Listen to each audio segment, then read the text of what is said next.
Oh, hey there. Cletus. You're back to the YouTube.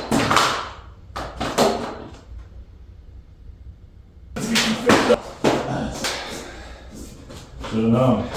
You're a lot lighter than you look. Good? Alright. We're good.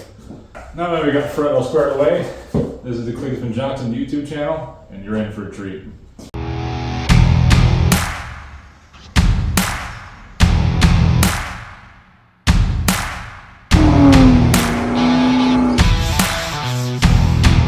Rod panels are in.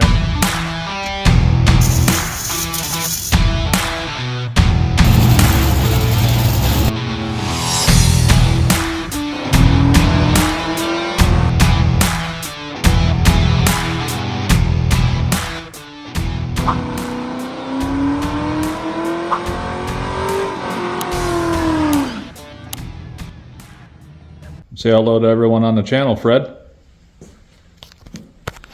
If you guys can't tell, we have a little bit of a resemblance.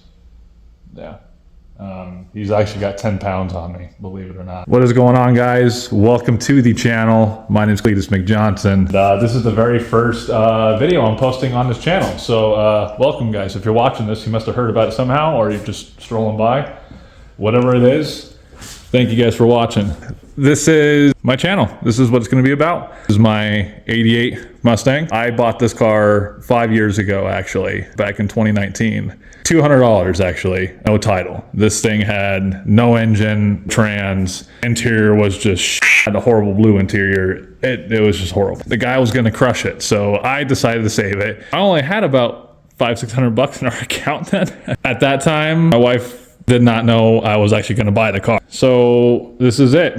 You guys are kind of joining in and at the halfway point of the car. The car used to be blue. I'm actually deciding to do the bodywork myself. The engine bay a little bit, as you can tell. I installed the Scott rod panels. There's even plates that go along the whole crossbar from front to back. That took about 6 months of welding, filling, welding, sanding. I'm no expert. You can see the little waves here and there, but it's my car. I'm not worried about it, as long as the whole engine is the same color.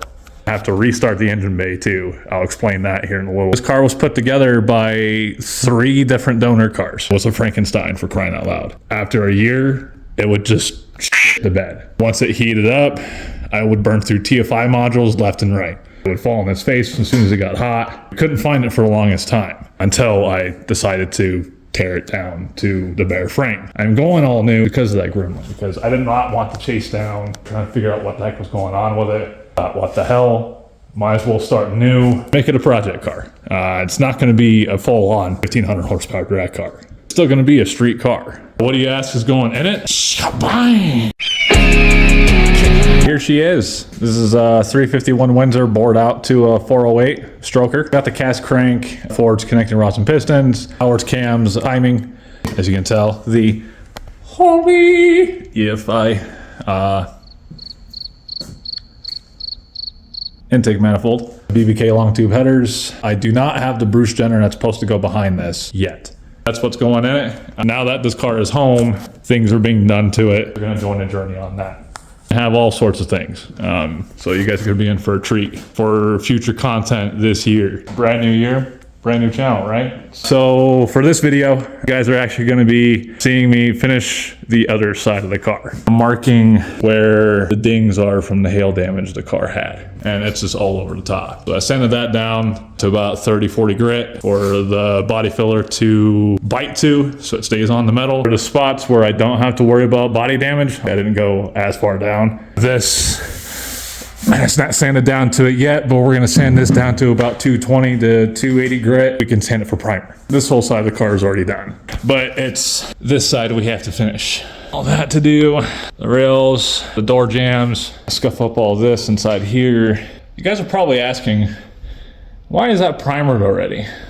During the time of my car sitting at my shop, I actually had a baby boy on the way. I was gone for paternity leave for a week. I come back, coworker, he's just like, you know, hey, have you looked at your car yet? I'm coming in at 6 o'clock in the morning, okay? It's like, no, I have not seen my car. Why? What happened? I come out And lo and behold, I'll show you on the screen, and bam, they dinged it right there on that quarter panel. They took care of it. They had it for about 5 months.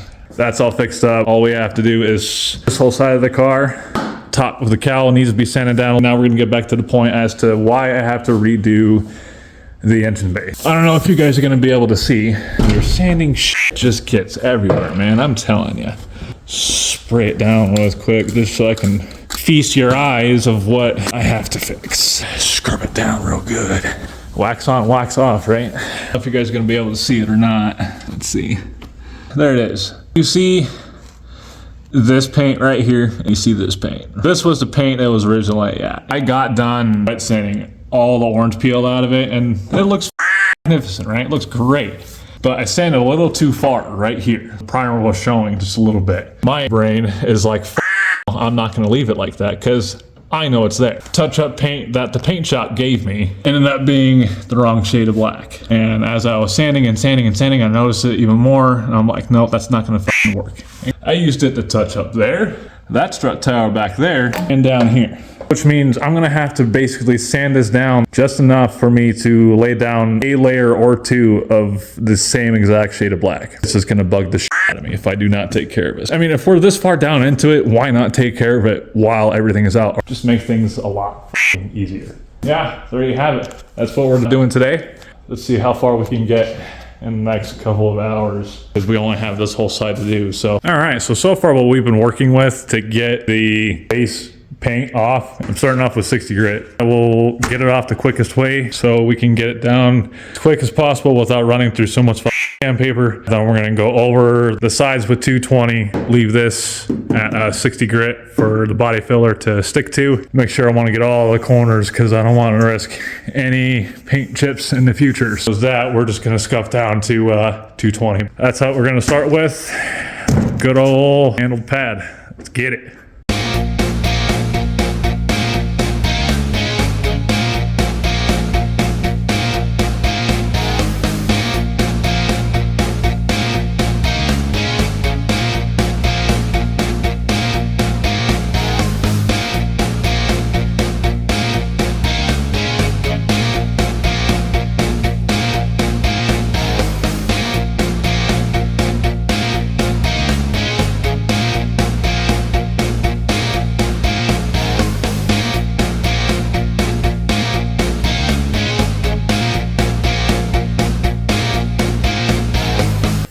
You know, sometimes the good old handle padded sander handle can't get into some of the contour areas right here. You take yourself a couple of pieces.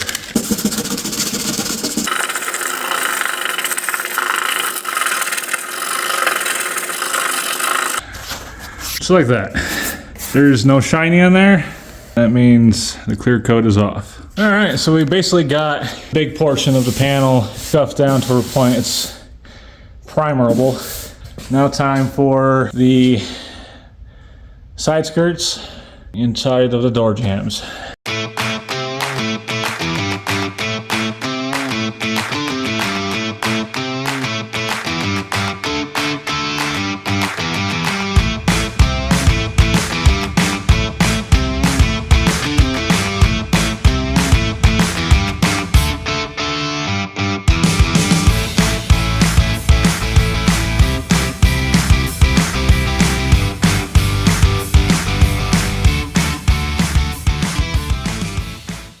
In the middle of all that sanding and taking all the wind out of me makes a man thirsty.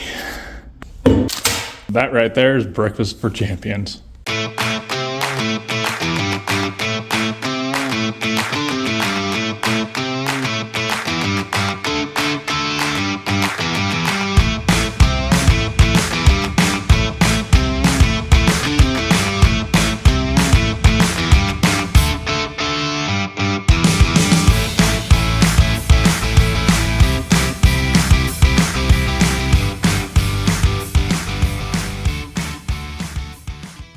You know, the only thing that sucks about sanding cars is when you have to get into the little, very small crevices. See, like that's not a flat surface. That's a 90-degree angle right there, and right there, and the small little curves right here, right? So you kind of have to get in there and by hand. And let me tell you, holy fuck, it stresses the hell out of fingertips. But, like what G-Paw always said, nut up or shut up.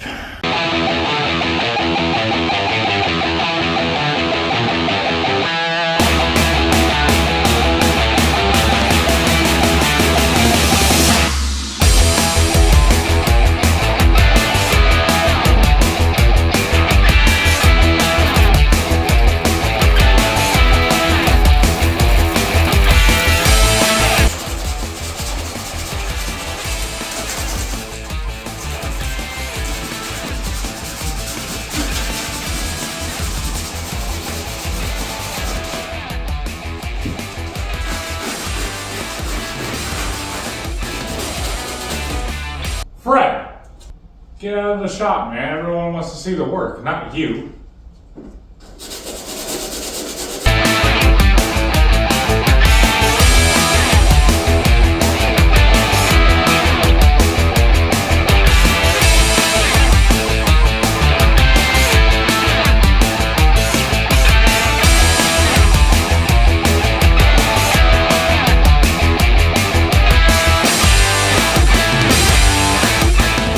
All right, Fred was courteous enough to inspect what we just got done sanding down, and he approves. So we just got done sanding down behind where the quarter window sits, roughed up all the old paint in case there's any chips or clear coat anywhere that the paint will not stick. Whole quarter and fender and back there is sanded down behind Fred. Down here is sanded down. All inside of the door jambs is finally done. In the next video, go over the driver and passenger side with 220 to 260 grit sandpaper. Get that ready for primer. And as far as the roof goes, I need to go over this 60-80 grit once again. Get that ready for the body filler so that the body filler has something to bite to on the metal. So we can take care of all these little things all over the top of the car. I'm gonna have to do the hatch too, but that's another day. All these doors, the hood, hatch, rear bumper, front clip is all gonna be done in another video. This top needs to get sanded down again because this is gonna be the same color as the rest of the car. Another thing I wanted to bring up is I wanted to give a shout out to the two channels that gave me the inspiration to start a YouTube channel. One of the fellers is out in Canada. If you're not subscribed to him, you should. His name is Zip Ties and Buys Plies. I've been watching him for years now, and I love his content. If you love good humor, watch it. It's awesome. The other channel, if you're not following or subscribed to him, is Vice Grip Garage. His content is also really good. He takes these cars, he goes out to buy them, and he gets them to see if he can get them drivable, and he drives them home no matter where they're at, you know? So that's really good content to watch. So give him a subscribe. All right, I think after inhaling lead dust paint, overheating the tips of my fingers toward the point they're burning, going through the first layer of skin, I think we're done for today. And with that being said, if you guys liked what you saw, leave a like and a comment down below, and why not subscribe to the channel so you can see more of me and Fred doing some work here. And as always, stay tuned for the fresh treats.